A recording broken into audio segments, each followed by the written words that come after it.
말씀의 제목은 하나님의 자비와 공의, 도피성이라는 제목으로 하나님의 말씀을 나누겠습니다. 하나님의 자비와 공의, 도피성입니다. 동물 중에 다람쥐는 참 귀엽고 또 연약한 동물입니다.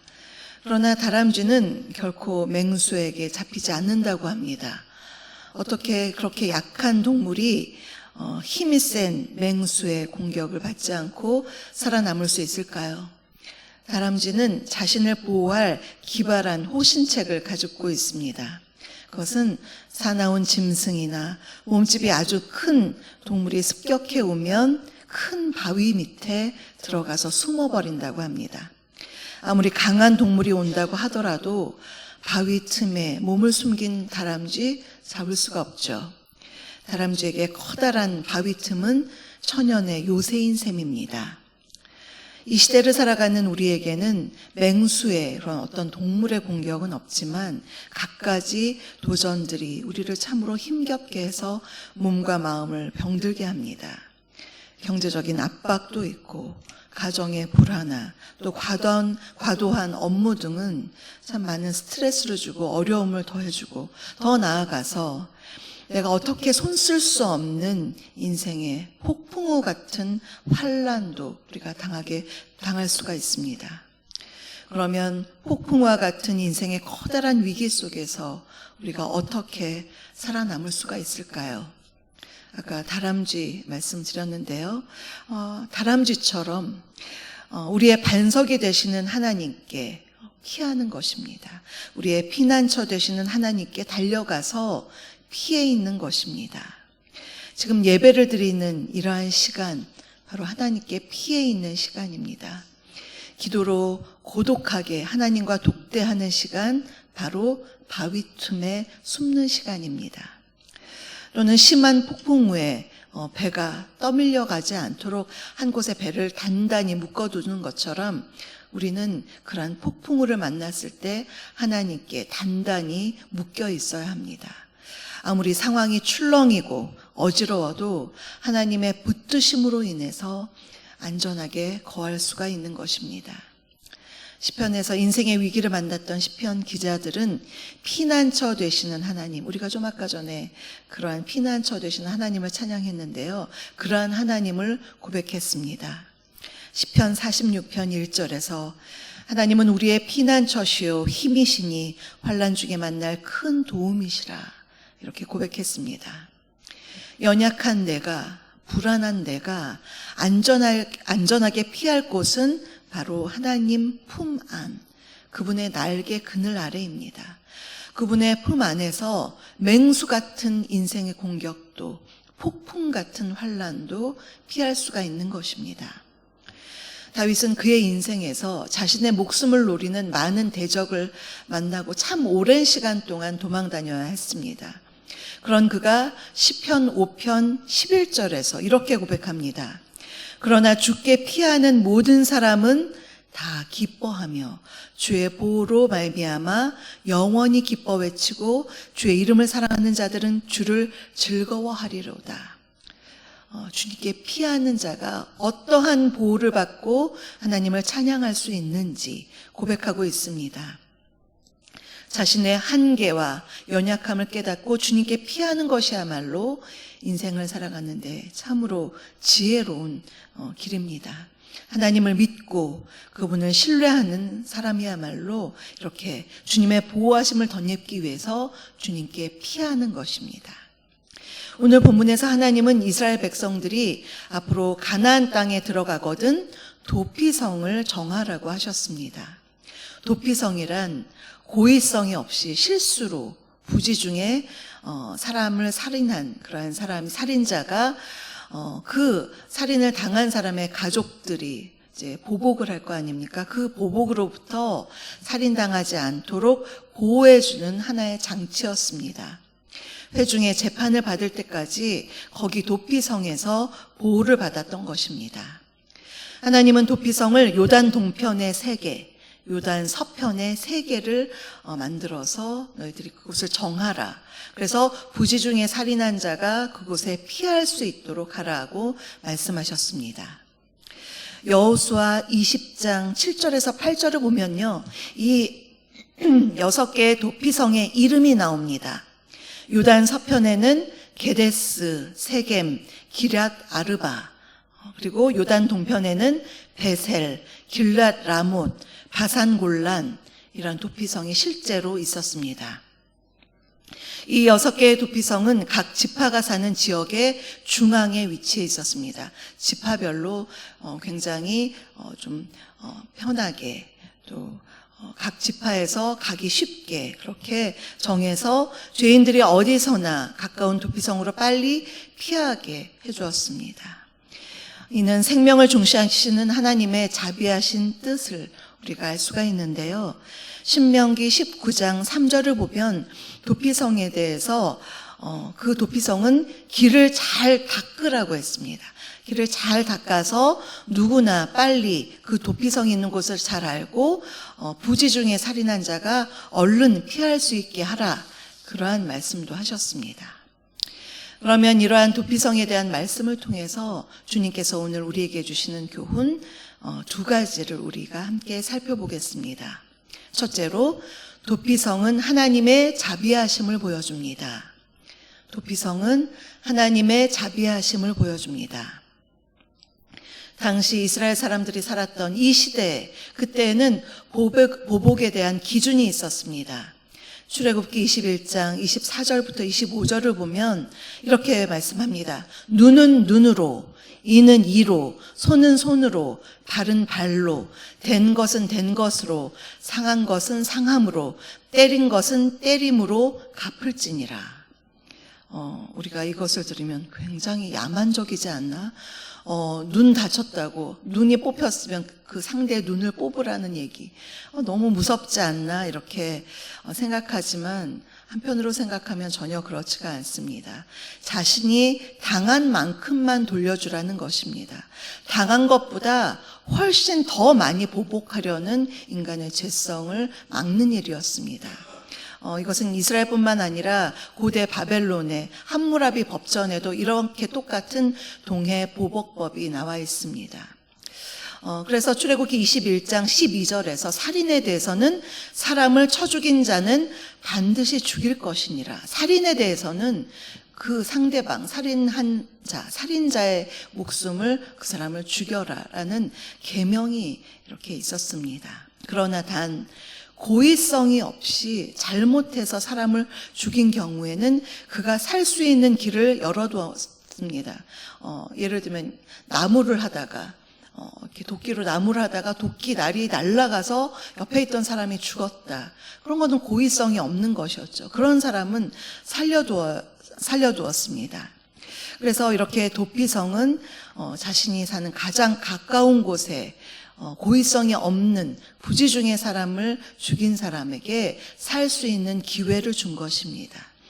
하나님은 생명을 참 존중하시고 사랑하시는 긍휼의 하나님이시죠.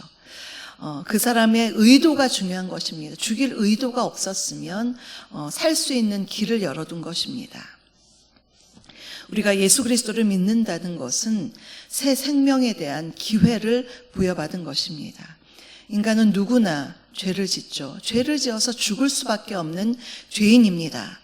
그러나 하나님의 크신 자비와 은혜로 말미암아 예수님의 십자가 그늘 밑에 마치 도피성처럼 우리가 갈 수 있도록 길을 열어주셨습니다. 죄를 지은 죄인이 주님을 믿고 그 십자가를 믿을 때에, 고백할 때 죄에 대한 정죄함에서 자유로울 수가 있는 것입니다. 영원한 새 생명의 기회를 다시 부여받은 것입니다. 그래서 우리 예수님의 십자가 아래야말로 우리 영혼의 안식처요, 피난처요, 도피성인 것입니다. 도피성이 누구나 빨리 갈 수 있도록 아까 길을 잘 닦으라고 했던 것처럼 잘 우리가 지금 이 시대를 살아가는 우리를 생각해 보면 예수님을 만나러 가기에는 우리가 너무 그렇게 어렵지가 않죠. 길이 잘 닦여 있습니다.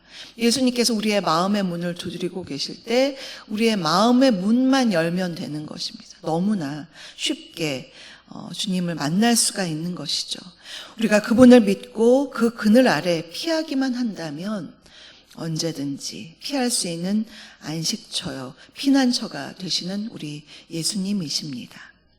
이와 같이 구약의 도피성도 또 예수님 안에 있는 피난처도 모두 하늘 아버지께서 우리를 사랑하셔서 그분의 자비하심으로 말미암아 우리에게 만들어 주신 것입니다. 우리에게 허락하신 것입니다. 하나님의 자비를 보여주는 것, 도피성이요, 또는 예수 그리스도의 사랑입니다. 두 번째로 도피성은 하나님의 공의를 나타냅니다. 도피성은 하나님의 공의를 나타냅니다. 16절부터 20절까지는 부지중이 아니라 고의로 살인한 사람에 대해서 내용이 나옵니다. 살인 행위에 공평한 재판을 위해서는 선행되어야 하는 것이 그 사람에게 고의성이 있었느냐 없었느냐, 이것을 판별하는 것입니다. 본문에서 살인에 사용된 물건이 참 중요한 것을 볼 수가 있죠. 사람을 죽일 만한 것을 사용했을 경우에는 그 사람의 살인에 고의성이 있다, 의도성이 보인다, 그러한 자는 살인한 자를 죽여라라고 말씀하고 있는 것입니다. 그래서 본문에서 철 연장, 또 죽일 만한 돌, 죽일 만한 나무 연장 등 사람을 죽일 만한 그러한 무기를 가지고 사람을 휘둘러서 죽였을 때에는 그 사람의 고의성을 보는 것이죠. 그런 사람은 도피성에 갈 수가 없는 것입니다. 그래서 그 사람은 반드시 죽여라라고 말씀했고, 또 20절, 21절에서 보면 마음의 미움으로 또 악의를 가지고 죽인 사람, 마음의 동기가 중요한 것이죠. 그래서 그렇게 죽인 사람은 반드시 죽일 것이요라고 말씀하고 있습니다. 그래서 살인에 대해서는 굉장히 엄중하게 하나님께서 다루고 계시는 것을 볼 수가 있습니다. 사람을 죽이는 것은 생명의 주인이신 하나님께 도전하는 것입니다. 또한 사람의 피를 흘리는 것은 땅을 더럽게 한다고 창세기 때부터 계속 말씀하고 있습니다. 한 사람이 고의로 다른 사람을 살인했을 때는 그 살인당한 사람들, 그 가족들의 마음속에 복수심을 일으키는 것이죠. 사람을 미워하는 그런 살인의 마음을 주는 것이죠. 그래서 이 살인자에 대해서는 굉장히 하나님께서 엄중하게 다루셨습니다. 그런데 곰곰이 생각해 볼 것은, 오늘 도피성을 봤는데요, 부지중에 살인한 자가 도피성에 피하는 것, 분명히 하나님의 자비를 보여주는 것이지만 또한 하나님의 공의를 나타내 주는 것입니다. 살인자는 회중의 판결을 거쳐야 했고, 그들의 고의성이 없을 경우에는 그 도피성에 살아도 대제사장이 죽기 전까지는 도피성에 나오지를 못했습니다. 대제사장이 수십 년을 살면 수십 년 동안 도피성에 갇혀 있어야만 했습니다. 자신의 가족이 보고 싶어도 볼 수가 없는 것이죠. 살인을 저지르고서 고의성이 없다 하더라도 도피성에 숨으면 마치 가택연금처럼 그곳에 그냥 갇혀 살아야만 했었습니다. 그것이 하나님께서 생각하시는 공의의 보응이었습니다. 예수 그리스도의 십자가를 보면 하나님의 자비도 나타내시지만 하나님의 공의도 보여주는 것입니다. 먼저 하나님의 자비를 생각한다면 예수님의 십자가는 죄악으로 인해서 영원히 죽을 수밖에 없는, 지옥으로 갈 수밖에 없는 우리들의 그 죄를 대속해 주신 하나님의 자비를 분명하게 보여줍니다. 그러나 또한 예수님의 십자가는 인간의 죄값 대신에 누가 돌아가셨나요? 하나님의 독생자이신 예수님께서 우리 대신에 십자가에 못 박혀 돌아가셨습니다. 죄에 대해서는 반드시 대가가 있다는 것, 반드시 죄의 대가를 치러야 한다는 것을 우리가 십자가를 통해서 볼 수가 있는 것입니다. 이것은 하나님의 공의를 보여주는 것입니다. 우리는 하나님의 자비와 공의도 기억해야 하겠지만 하나님의 공의를 두렵고 떨리는 마음으로 기억해야 합니다. 죄에 대한 하나님의 공의를 잘 이해하지 못하면 내가 죄를 지어도 또 하나님께 회개하고 용서하면 받지 용서만 받으면 되지 이렇게 하나님의 은혜를 너무나 값싼 은혜로 그렇게 오해할 수가 있습니다. 그러나 죄에 대해서는 보응이 있다는 것을 우리가 기억해야 합니다. 하나님의 공의를 잃어버릴 때 인간은 방종으로 치닫게 되는 것입니다. 이는 하나님의 사랑과 공의를 잘 균형 있게 이해하지 못하는 데서 오는 것입니다. 사랑하는 성도 여러분, 오늘 우리는 도피성을 통해서 하나님의 자비와 사랑 그리고 하나님의 공의를 함께 살펴보았습니다. 고의로 짓는 죄가 얼마나 무서운지, 하나님의 보응이 있다는 것 참 두렵고 떨리는 마음으로 우리가 봐야 되겠고요. 그런데 혹시 고의성은 없이 잘못해서 죄를 지었다면 그러더라도 얼른 하나님께 달려가서 우리가 죄를 회개하고 죄사함의 은총을 받는 것 너무나 중요한 것이구나. 우리가 깨달으면서 그 어떠한 상황 속에서도 우리가 죄에 대해서는 철저하면서도 또 여러 가지 환난과 어려움을 당했을 때 얼른 하나님께 나아가 그 그늘 밑에 피난처 밑에 바위 틈에 피하는 저와 여러분 우리 모두가 되시기를 주님의 이름으로 축복합니다. 오늘의 말씀을 생각하시면서 찬송가 419장을 함께 부르시겠습니다.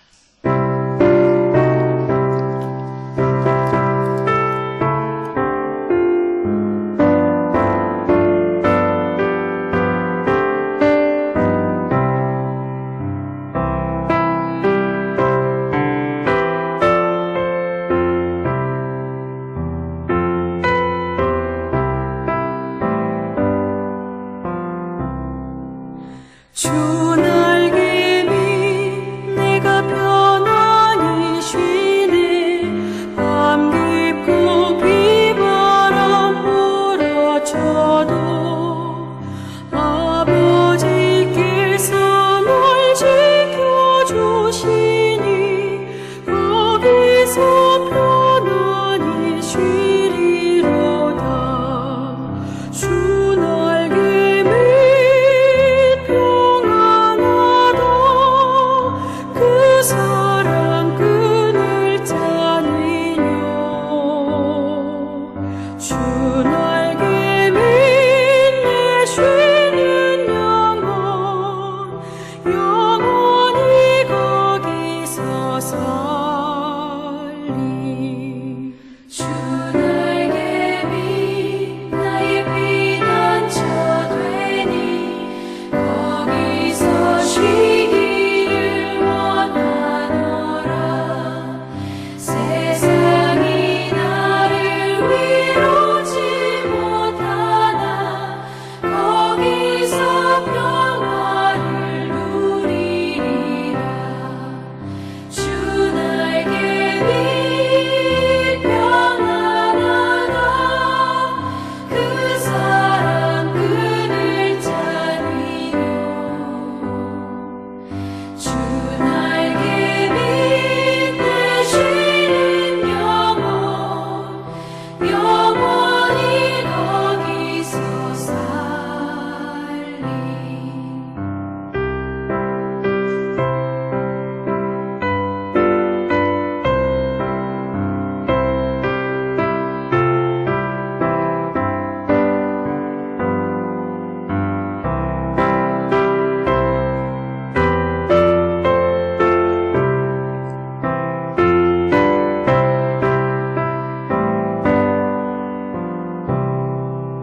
주 날개 밑 참된 기쁨이 있네. 고달픈 세상 길 가는 동안 나 거기 숨어 돌보심을 받고 영원한 안식을 얻으리라. 주 날개 밑 평안하다. 그 사랑 끈을 짜니요. 주 날개 밑에 쉬는 영혼 영원히 거기서 살리. 지금은 우리 주 예수 그리스도의 은혜와 아버지 하나님의 다함없는 사랑하심과 성령님의 내주, 교통, 충만케 하심이 하나님의 자비와 긍휼, 그분의 공의를 믿으며 오늘도 주의 날개 그늘 및 그 피난처에서 긍휼의 은혜를 덧입고 살아가기를 간절히 소망하는 사랑하는 우리 성도님들 머리 위에와 그 가정과 일터 위에, 우리 주사랑교회 위에, 이 나라의 민족 위에, 이번 주 마지막까지 계속되는 천사기도 제목 위에 지금부터 영원토록 함께 하시기를 간절히 축원하옵나이다. 아멘.